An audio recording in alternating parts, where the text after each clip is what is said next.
Olá, eu sou o Luiz Peno, sócio fundador do Artica. Hoje eu converso com o meu amigo Alberto Leite, que é fundador e presidente do conselho da FS. A FS é uma empresa de tecnologia líder na área de aplicativos de segurança e cloud aqui no Brasil, com mais de 40 milhões de clientes. Antes de mais nada, Alberto, muito obrigado aí pela agenda e disponibilidade, é sempre bom bater um papo contigo. E eu queria começar perguntando, Alberto, da sua vida antes da FS, né? Todo mundo fala do sucesso como empreendedor, mas você é um cara que veio lá do Maranhão, né? Conta um pouquinho o que você fez antes, você foi executivo de sucesso, o que te ajudou nessa trajetória para montar a FS? Peno, obrigado pelo convite, obrigado aqui por estar todo mundo assistindo a gente, um prazer falar com a audiência. Às vezes contar essas histórias que aconteceu com você é a vantagem de você tentar inspirar alguém, né?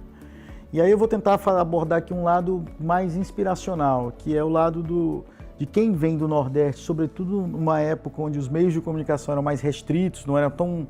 Não é que hoje seja mais fácil, mas o acesso é mais fácil. O caminho vai ser difícil, mas acessar o caminho ficou mais fácil. Não é uma coisa certamente trivial, você atravessa algumas barreiras que para muitos são intransponíveis e para outros que tentam e são obstinados, você consegue transpor. O que acaba também te tornando muito forte. Todo esse conjunto de dificuldades que você atravessa, por alguma razão, eu não saberia explicar cientificamente, mas te deixa muito forte. Embora você não compreenda isso no ato, você compreende, se você é muito ligado a Deus, você acha que é um castigo de Deus ou algo que está sendo colocado para te testar. Se você é aquele cara que é meio pessimista, fala, pô, só comigo acontece a coisa errada.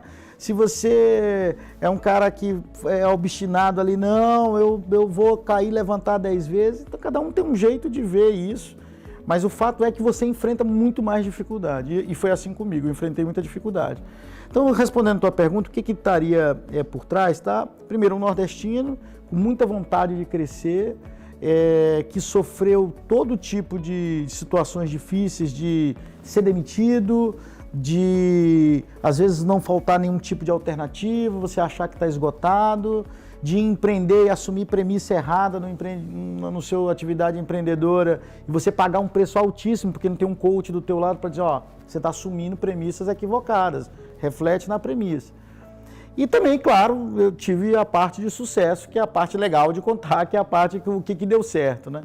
Então, eu fui executivo de empresa de telecom, comecei na Ambev antes de telecom, fiz uma carreira na Ambev super bacana, passei para a Telecom, na época que o setor privatizou, uma das coisas importantes quando venderam o sistema Telebrás era pegar jovens que tinham uma cultura mais aguerrida, assim, aí Ambev, Souza Cruz, eram celeiros onde as companhias de telefone pegavam muitas pessoas, sobretudo para a área de vendas. E assim eu entrei no setor de telecomunicações, fiz carreira muito rápido lá, foi intenso, foi muito relevante, conheci pessoas super bacanas e embora isso não fosse claro para mim, mas a atividade tinha um propósito muito incrível, né? Que naquela época você permitia pessoas acessar um telefone e comunicar essas pessoas para o mundo, você inseria aquela pessoa no ambiente de comunicação, né? Você dava àquela pessoa a possibilidade de, olha, você é um trabalhador autônomo e está consertando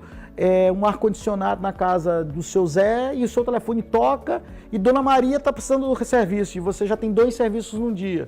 Ao contrário, você tem o telefone fixo em casa que só recebia uma ligação, saía, anotava. Então dava liberdade para as pessoas. O que hoje a internet permite, né? Na época era a voz ou SMS. Então, no fundo, tinha um trabalho muito legal de você dar isso, acesso a isso. Eu lembro de quantidade de pessoas que eu vi, que eram pessoas pobres, humildes, um lavador de carro, uma assistente administrativa, que com aquele celular mudava a vida dela, assim, transformava literalmente a vida dela. Então isso do propósito foi muito bacana. Mas ali também forjou um conhecimento do setor de telecomunicações que eu carrego até hoje. Eu conheci como funciona, qual é a dinâmica, quais são as alavancas, quais são os pontos também que distracionam, porque eu acabava vivendo aquilo e aquilo acabou chegando a mim e me formando enquanto profissional. Aí eu montei uma fábrica, não montei, eu comprei uma fábrica de café com um espírito já super empreendedor eu estava numa operadora de telefonia e essa oportunidade apareceu meio que, quase que do acaso, um incidente criativo, assim. Eu comprei uma fábrica de café que não tinha nada a ver com o que eu fazia, um setor que tem nada a ver, mas eu acabei indo para lá porque eu queria muito empreender e aquela oportunidade me pareceu espetacular, porque basicamente eu fazia a conta que eu estava comprando uma fábrica de café pelo valor patrimonial, valor de book, o que estava totalmente errado, né? Que é um negócio que é commodity e que o fluxo de caixa é o que manda no negócio, você paga à vista e dá prazo para vender, você tem prazo para... Você compra à vista, você tem todo um prazo para receber, logisticamente falando. Naquela época era muito mais difícil a operação logística do que é hoje. Depois você recebe, você processa, que é toda a parte de envasar, sacar, envasar. Depois você tem que distribuir, comercializar e depois você tem que receber. É um ciclo de caixa absurdo, né? E você tem um down payment, um desencaixe na largada para comprar. E se você pegar a matéria-prima, que é o café in natura mais embalagem, isso dá 80% do custo de uma torrefação. Ou seja, não tem margem de manobra para você tirar do outro lado. Folha, todos os outros dá 20%. Então 80% é ali. E é onde você não tinha muita margem para... Ou seja, não adianta você estar comprando uma coisa patrimonial, porque relativamente não vale o valor do negócio. Intrínseco não vale, não reflete. É o que reflete sua capacidade de conseguir alavancar mesmo com essa diferença de caixa, né? E, bom, mas eu assumi a premissa errada, mas quando eu me vi eu já estava ali dentro, então tinha que crescer o negócio, tinha que fazer aquele negócio funcionar. E aí apareceram outras adversidades, eu estava habituado, por exemplo, a ter um nível de discussão intelectualizada muito alto nível. Quando você vai ser dono industrial de uma torrefação de café, você tem uma discussão de um nível mais baixo, porque você tem muito ali estivador, caminhoneiro, entregador, que é a característica do negócio, ela é o que é. Hoje eu não sei como é que é, talvez tem pilhadeiras e tal, mas antes o modelo era com estivador que descarregavam sua carreta e carregavam seus caminhões de entrega. Então você tem que se adaptar a fazer aquilo, você tem que se adaptar a ter pouco recurso. Eu vinha de empresas que estavam crescendo absurdamente, onde acessar o capital não era difícil, você fazer capex. Quando você é dono de uma empresa onde você não tem outra fonte de financiamento, a não ser seu próprio bolso, é totalmente limitado e as opcionalidades se restringem absurdamente. E essa conta da opcionalidade, para mim, pelo menos, não era tão clara, porque como eu adotei a premissa errada, eu não achava que todo o capital ia para capital de giro e não ia sobrar para as outras coisas. Acabou que todo o capital que eu tinha foi para o capital de giro, ia estabelecendo um crescimento menor do que eu imaginava, porque o capital não deixava eu crescer tanto. E as outras coisas que eu queria, expandir fábrica, melhorar a frota, melhorar a gargala de energia, otimizar. A energia é um tema muito caro para toda a indústria, enfim, não funcionava tão bem. Mas enfim, tudo isso, aquilo foi um grande aprendizado e eu saí lá de, acho que era 6º lugar no Market Share, virei 2º, 2 anos depois, e fiz minha primeira saída. Eu vendi a companhia, a empresa, claro, os valores eram uma empresa médio porte, pequeno médio porte, mas eu fiz minha primeira saída, onde foi a primeira vez que eu consegui comprar um negócio, desenvolver um negócio e vender aquele negócio. E vendi para um estratégico lá, e foi super, o negócio no final foi super eficiente do ponto de vista de retorno de capital. E aí eu já estava com a mosca, já tinha me picado do empreendedorismo. Era um caminho que não tinha mais volta. Mas aí, nesse meio do caminho, um dos controladores das companhias de telefone que eu participei me chamou para tocar uma empresa aqui em São Paulo, de tecnologia, com a missão de vendê-la, de fazer um turnaround e vender. E, inclusive, foi aí que eu conheci o Luiz Pena. Essa é a parte da história onde eu conheci o Luiz Pena. Depois que a gente fez a primeira parte do turnaround, a gente contratou, o Pena ainda estava em outra casa, contratou eles para ajudar a gente a vender a companhia. Um resumo da história é que não foi um sucesso a venda, porque basicamente existia problema lá com o antigo controlador, ele passou por uma operação aí que envolveu a Polícia Federal, e o controlador tinha muita dificuldade de vender os seus ativos, não virou uma coisa fácil. E aí no final a gente tentou fazer uma proposta de management buyout bolada aqui pelo nosso amigo Luiz Pena aqui, e também a gente não conseguiu desenvolver. Bom, e aí, resumo da ópera foi que eu saí, fiquei 6 meses em casa, cumprindo lá um no compete, e montei a FS já completamente vocacionada a ser uma empresa que eu ia criar do zero, fazer do zero, e foi assim que eu cheguei até o momento da companhia da FS. Muito bacana, Alberto. E é interessante que você montou a FS, você já tinha uma trajetória aí como executivo e como empreendedor, né? Muito jovem acha que para empreender tem que ser o modelo Mark Zuckerberg, que monta no dormitório da faculdade e vai direto. Você teve uma experiência, uma trajetória que te ajudou nisso, né? Uma dúvida que eu tenho é, nessa época você duvidou se era o melhor momento de vida para montar um novo negócio, ou você tinha clareza que você queria empreender? O americano tem uma frase que diz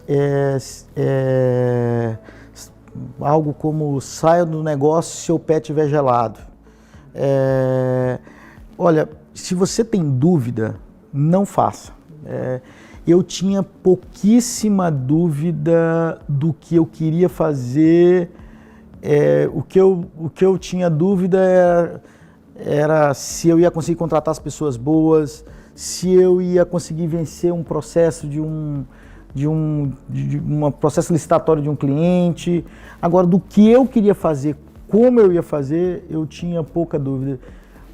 Por alguma razão, a minha energia era só para ir para frente. Claro que medos e ansiedades eu tinha um dia inteiro, medos, ansiedades, erros, aprendizado e tal, mas no fundo eu passava numa coisa simples, assim, eu passava em frente a uma loja de móveis de escritório. Eu olhava uma cadeira, estava em promoção, essa cadeira serve para o meu escritório. Então ela vivia aquele negócio 24 horas a ponto de tudo que você faz conectava com o negócio. Então eu não tinha nem muito espaço para pensar que aquele negócio não podia dar errado. Obviamente que toda vez que você tomava uma pancada e te dava 2 passos para trás, vinha aquele peso de eu não vou conseguir entregar. E no meu caso, nas 2 vezes que eu empreendi do zero, né? Hoje eu já, com outra condição de empresário, eu já faço minha atividade empreendedora, eu não começo exatamente do zero, porque eu já tenho capital bruto formado, um conjunto de pessoas, ou eu entro já com outras. Então é uma situação diferente do que eu tenho hoje. Mas naquele momento que eu não tinha essa situação, eu fiz o all-in nos 2. Então, nos 2 casos, se desse errado, eu literalmente quebraria na pessoa física. Dependendo como fosse o desfecho, eu teria uma falência na pessoa física. Algo assim. Eu não passei, então não sei descrever, mas seria algo que eu não ia ter recurso para me manter, eu ia ter que buscar fazer uma outra coisa imediatamente, porque literalmente eu fui para o all-in. Agora, tentando explorar um pouco a tua pergunta, eu acho que quando você tem lá um Mark Zuckerberg na faculdade e você no dormitório faz isso, é fantástico. Mas empreender você pode fazer de várias formas. Existe a forma do dormitório, existe a forma do incidente criativo. Nós estamos conversando aqui e aí decidimos montar um negócio novo. Pô, você viu aquilo? Pô, cara, por que a gente não monta uma empresa produtora para fazer entrevista para as empresas? A gente já monta aqui, igual tem uma turma aqui ajudando a gente aqui nesse processo aqui, a gente já monta. Então, tem um jeito de você fazer um fundraising importante, tem um jeito de você herdou do pai, da família, tem um jeito de você comprou meio ao acaso, tem várias formas. Eu acho que no momento que você coloca isso numa única fórmula, do único jeito de fazer, você está se limitando demais. Eu acho que tem que respeitar o que você sabe fazer de melhor, e todos nós temos milhares de habilidades, embora algumas mais desenvolvidas, outras menos, mas cada um de nós tem milhares de habilidades que, quando nós estamos numa situação de estresse ou quando nós estamos com muita vontade de fazer algo, elas se afloram. Outras você vai desenvolvendo com sua atividade, mas não se restringe. Assim, se eu pudesse dar uma mensagem, mantenha o foco e não se restrinja. O jogo no início é um jogo de se adaptar, é um jogo de se transformar o tempo todo. E é difícil você dizer para alguém, o que vai dar certo vai errado, porque tem muitas formas de dar certo e tem muitas formas de dar errado. E cada um tem que respeitar aquilo que está na sua circunstância, no seu momento, no que sabe fazer, no sócio que você agregou, como você mapeou riscos. O fato é que empreender é um treco difícil, embora muito prazeroso, é difícil. E acho que muitas pessoas, às vezes, estão extremamente certas nas ideias, às vezes está um pouco adiantada, um pouco atrasada, que na prática é o mesmo que está errado. Resumindo, o time também é um tema que se errar, ferrou. Porque você pode ter a melhor tese do mundo, você muito adiantado ou muito atrasado vai dar problema na tese. Mas eu acho que entre empreender e não empreender, embora tenha risco, é muito melhor empreender. Não tenho a menor dúvida de dizer isso. E no meu caso, a minha atividade executiva me ajudou muito na formação dos meus negócios, mas muito. Seja pela relação interpessoal, seja pelas coisas técnicas que você aprende, seja pelo conhecimento de uma determinada indústria, seja no entendimento do mundo como ele é, com todas as imperfeições do mundo, seja para te motivar a fazer algo diferente, seja às vezes uma idiosincrasia que tem dentro da empresa que você olha, pô, se ninguém resolve esse problema, eu vou tentar resolver. Então, a mim foi muito bom. Pode ser que para outros, como o Zuckerberg não trabalhou em lugar nenhum, foi direto, foi lá, fez e aconteceu.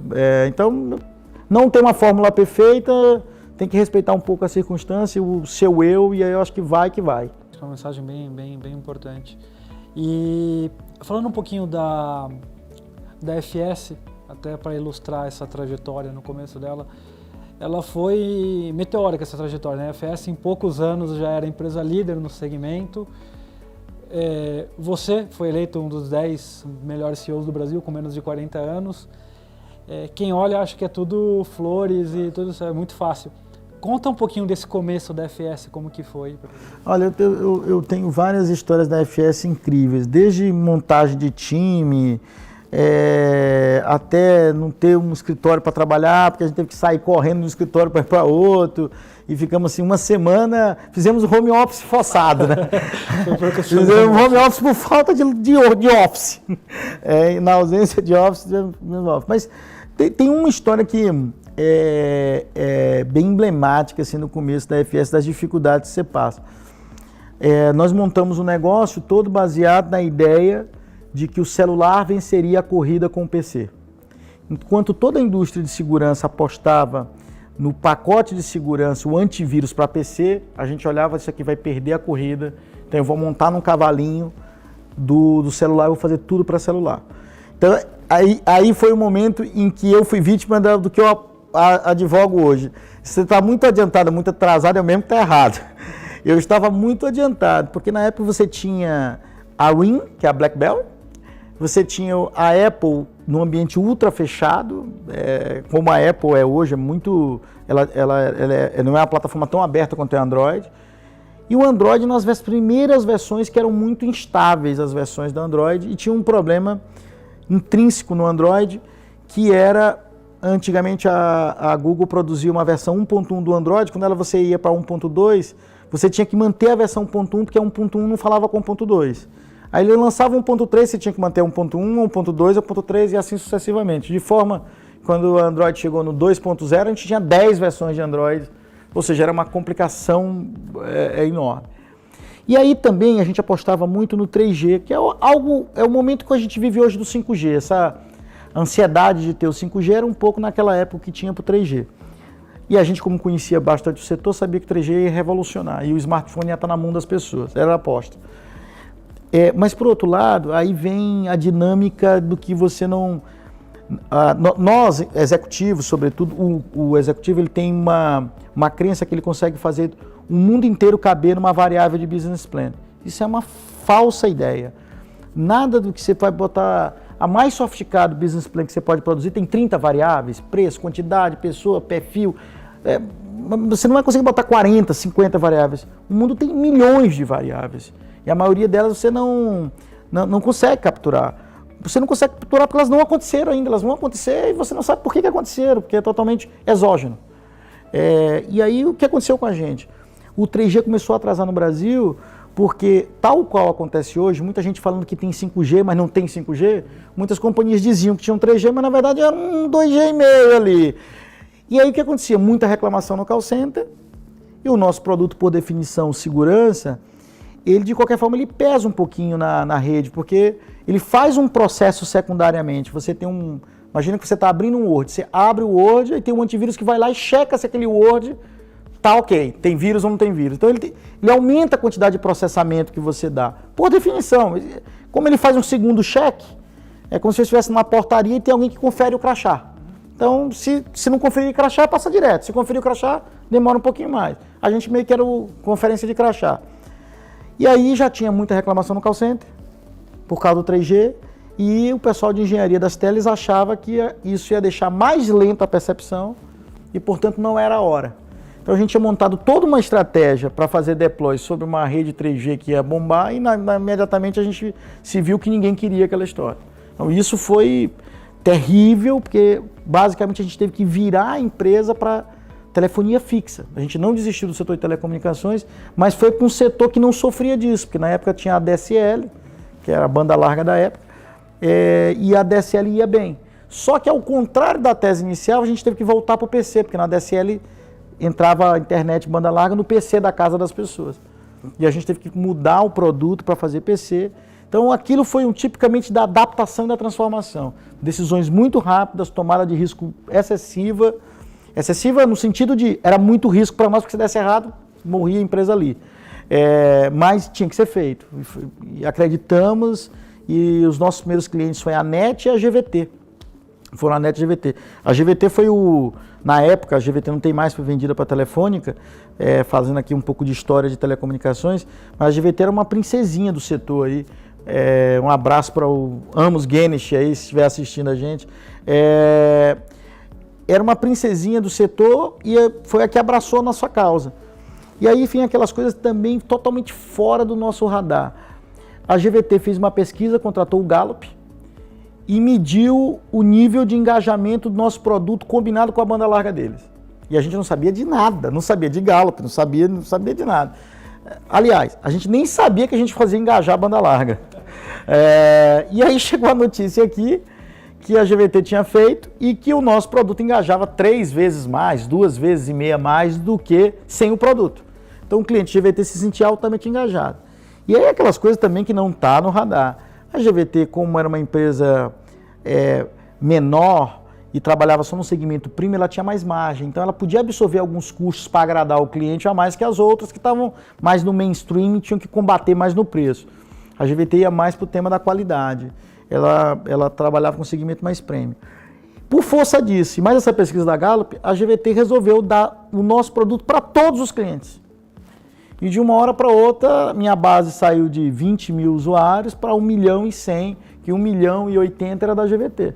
E literalmente da noite para o dia, pelo um fator que não estava previsto no nosso modelo. Aliás, nem a GVT estava previsto no modelo, porque a gente nem ia tratar com telefonia fixa, a gente só ia tratar a móvel. E aí foram fatos assim, que transformaram a companhia.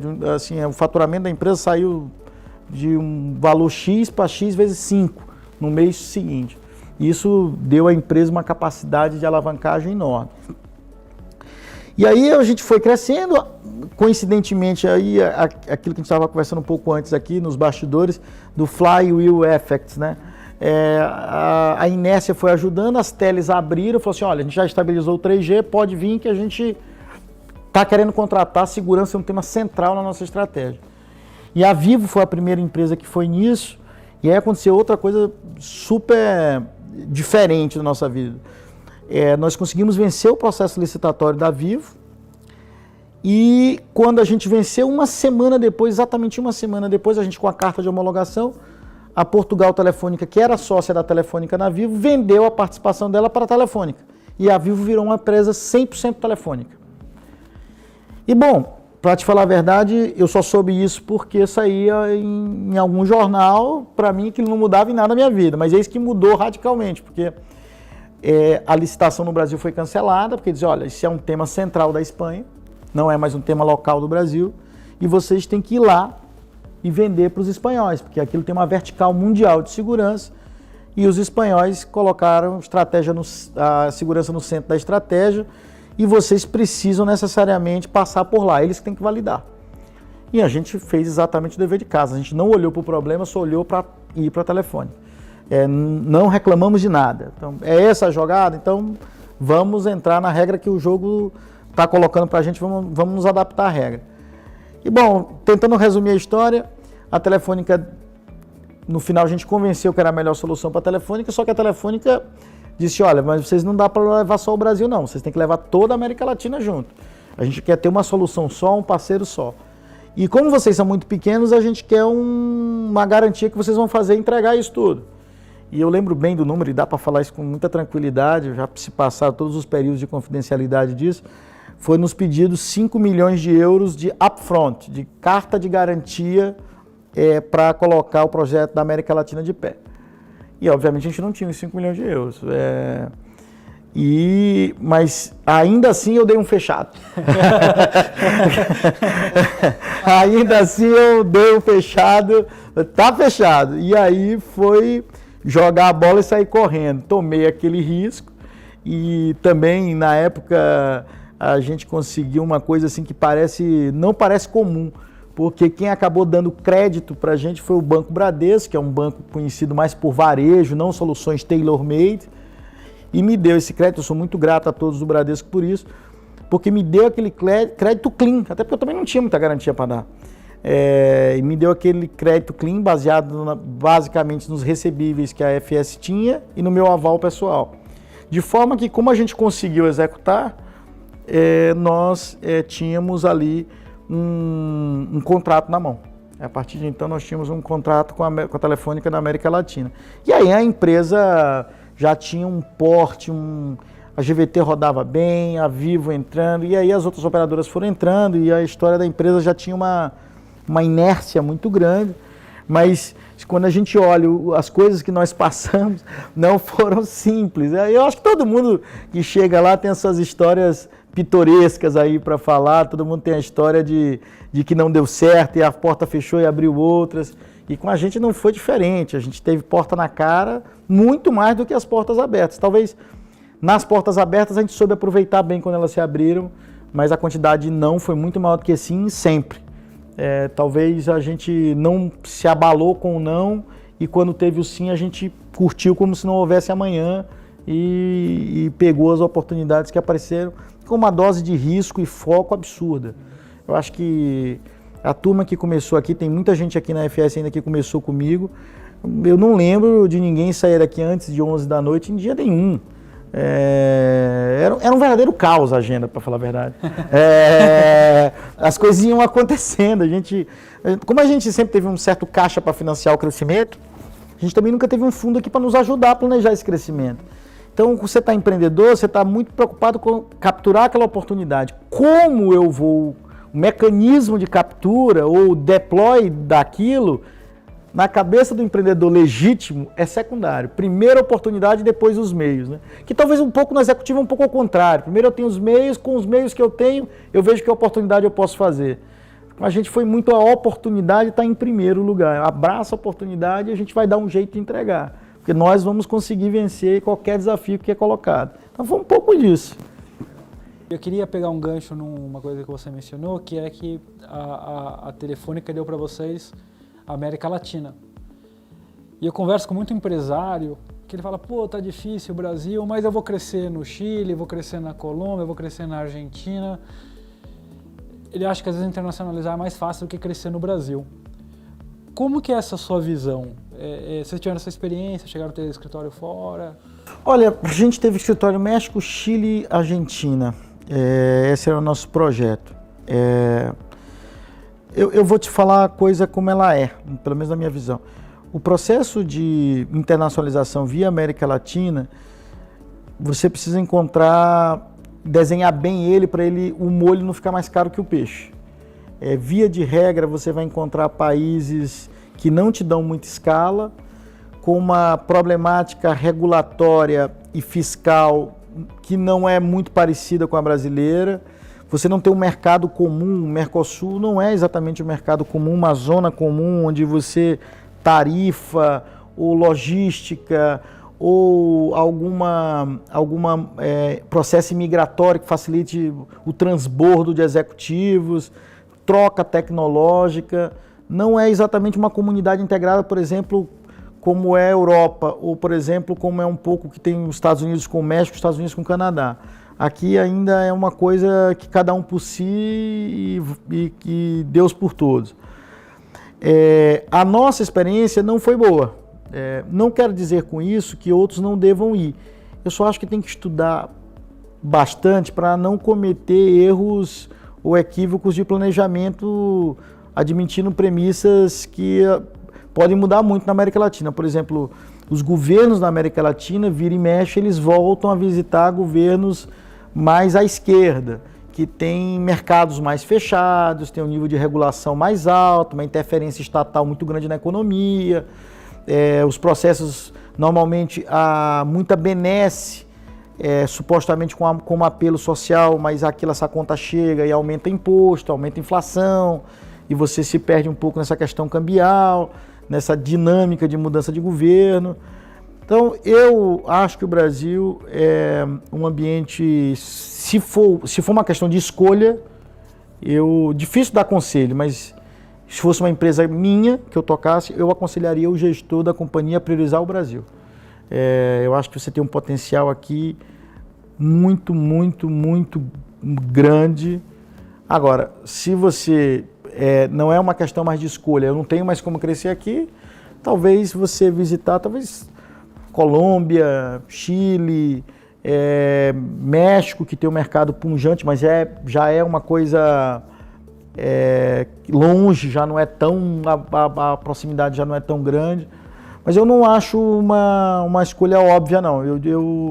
Eu aconselharia, se fosse por opcionalidade, eu aconselharia, faça a opção pelo Brasil. Se for não tem mais para onde ir, eu acho que eu analiso a América Latina como analisa a Europa, os Estados Unidos. Eu acho até que eu teria uma provocação para dar ao executivo, o gestor, o meu sócio, que me pedisse um conselho sobre isso, por que não Estados Unidos direto? Mercado mais forte, moeda estável, moeda forte, regra mais clara, onde a prioridade, se você é bom, você vai ser bom, a sociedade vai te retornar com a compra do seu produto ou serviço. É o melhor exemplo de que o bom vence. Eu ia provocar para dar um pulo imediato do que cair nessa tentação. É pertinho aqui, do lado, é facinho. Aqui tem Santander, lá também tem Santander. Que coisa, quando você chega lá, o cara de Santander quer matar o cara do Brasil. Não tem conversa nenhuma com um com o outro. Você vê que não tem nada de interligado, de integrado na história, e você fica diante de problemas grandes com pouco mercado. Legal, entendi. Mudando agora para M&A, Alberto, você é um empresário que já fez muito M&A na vida, né? Diferente da média, que provavelmente a maior parte dos empresários nunca passa por um M&A. Você falou da torrefação de café, né? Que você comprou e vendeu, a própria FS, você comprou a empresa, vendeu pedaço para fundo, recomprou. Empresas de tecnologia, startups, você já investiu, já vendeu. Algumas com muito sucesso, algumas talvez não tenham sido tantos. Queria pegar um pouco das lições que você tira desses processos de M&A, né? Pensando para quem não tem essa experiência, o que você recomendaria, talvez, se quiser separar, falar um pouco da compra e depois da venda? Que lição que você daria para um empresário que considera? Olha, vou dizer o seguinte, M&A, tem muita gente que prefere um crescimento orgânico a ter que fazer compra, aquisição, porque é difícil e tal. De fato, é muito difícil. Ponto final. Não é uma coisa fácil. Principalmente quando você está na ponta compradora estratégica, você tem que adquirir aquele ativo, né? Você tem que botar para dentro, e você pagou um múltiplo, e aquela junção tem que dar um múltiplo maior. Então, não é simples. Aí, eu vou te ser muito sincero, eu acho que você tem que ter duas peças, um time que saiba fazer e um assessor que consiga te conduzir nesse processo. Para escolher o ativo, para precificar, para modelar, para propor documentos de governança ou SPAs que sejam, que te protejam em alguma medida, porque as chances de você se contaminar emocionalmente com aquele determinado ativo é muito grande. Eu vou fazer um paralelo que não tem a ver com M&A, mas quando você vai comprar uma casa e você acha que aquela casa vai te contaminar e tal, é melhor você olhar de longe. Olha pela internet, não vai lá, porque se você for lá, você vai se emocionar e pagar caro demais. Então, é melhor você tentar não passar tanta emoção pro ativo, porque você acaba cedendo coisas que você vai se arrepender. Ou seja, disciplina na compra. E aí eu volto a dizer, sem um time do seu lado que saiba fazer isso e um assessor bom, você partir isso do zero, não acho que é uma boa receita para dar certo. Porque ao final, tudo é muito do quanto você paga no ativo, né? Se você paga muito caro do que vale e você não avaliou bem os processos de integrar as sinergias, as complementariedades, se você não avaliou isso bem, isso tende a te atrapalhar, você mastigar um negócio daquele não é fácil, do que efetivamente você usufruir disso. Por outro lado, eu, quanto empresário, eu vejo as aquisições como uma forma importantíssima de crescer. Faz parte do capitalismo. Você faz alguma coisa que é adotar um crescimento rápido, tem alocação de capital e você aloca naquele crescimento.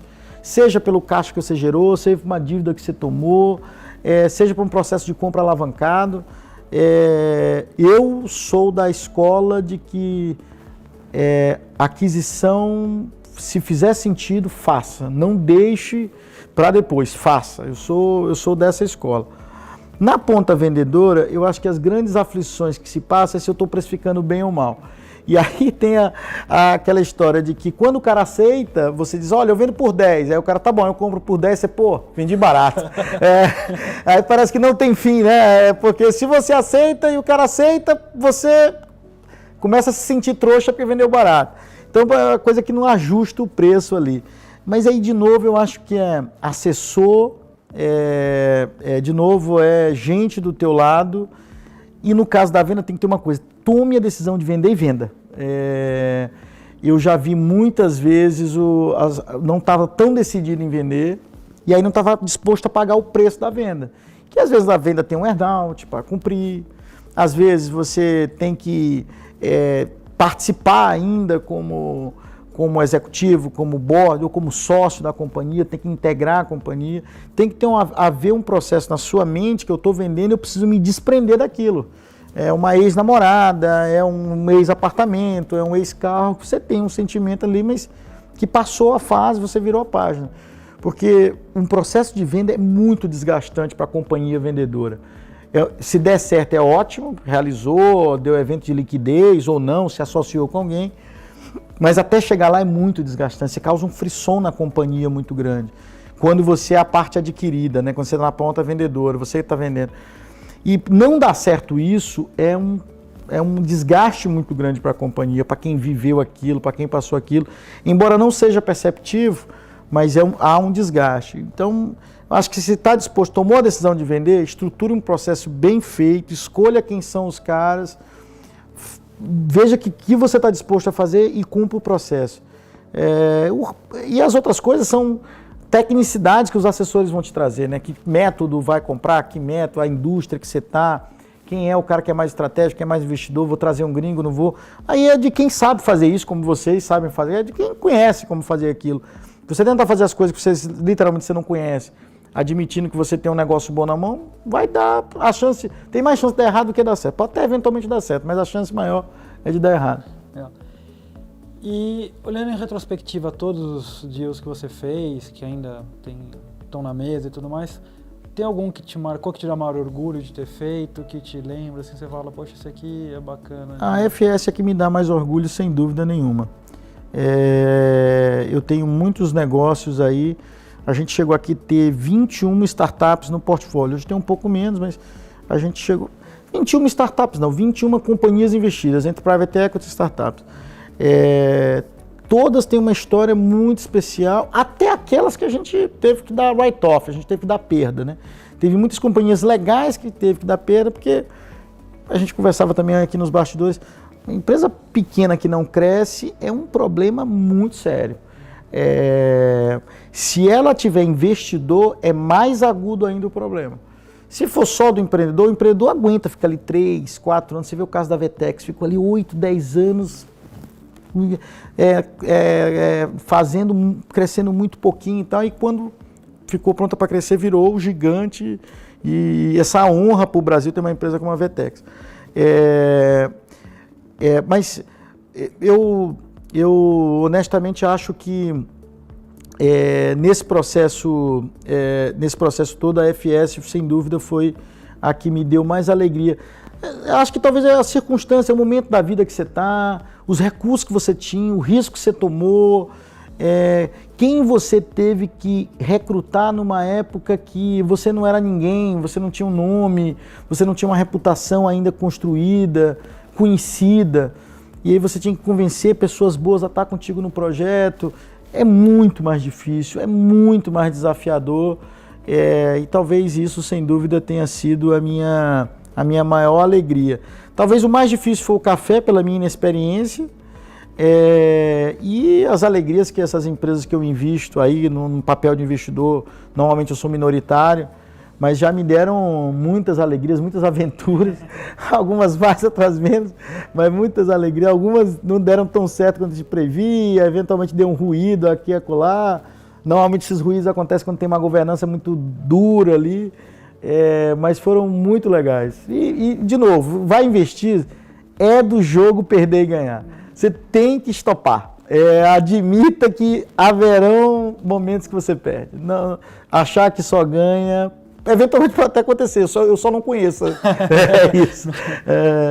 Muito bom. E Alberto, uma última pergunta.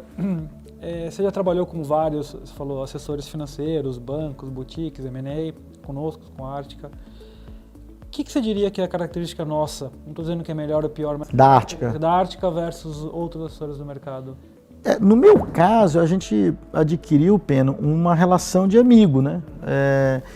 E eu acho que essa cumplicidade veio muito da minha lealdade e da tua fidelidade, né? Nós sempre fomos uma relação muito leal e fiel. Eu acho que isso gerou uma cumplicidade que isso é meio unpriceless, né? Você não... Como é que você precifica um negócio que eu falo de um deal contigo sem assinar um documento de NDA, sem pensar em que tu tem um outro cliente que é concorrente? Estou com uma ideia aqui, vamos tentar botar esse deal do ar. Então, para mim, a conquista da lealdade, da fidelidade, que gerou uma cumplicidade entre nós, é algo que molda a nossa relação, né? E aí, eu vou falar por mim, né? É difícil comparar esse tipo de ativo com qualquer um outro, né? Como é que você compara uma relação de confiança, onde você faz qualquer coisa no fio do bigode, no shake hands, com alguém que você não conhece tão bem assim, não desenvolveu uma relação dessa? Então é mais difícil. A gente faz negócios eventualmente com o outro, quando já está mandatado, a gente é minoritário e eventualmente o controlador tem uma preferência e tal. Mas quando está no nosso hall de escolha, dificilmente a gente escapa de alguém que foi tão leal e fiel a nós. Então, uma relação, no meu caso em particular, que a gente tem uma cumplicidade muito grande e é mais difícil quebrar. Sim, bacana, e é recíproco também. Bom, era isso, muito obrigado, foi muito legal o papo, hoje vai ser muito bacana para os nossos espectadores aqui, empreendedores, quem aspira a montar um negócio. Acho que foi bastante inspirador, Alberto. Mais uma vez, obrigado e parabéns por tudo que construiu. Valeu, obrigado, gente. Sempre que puder, estou à disposição.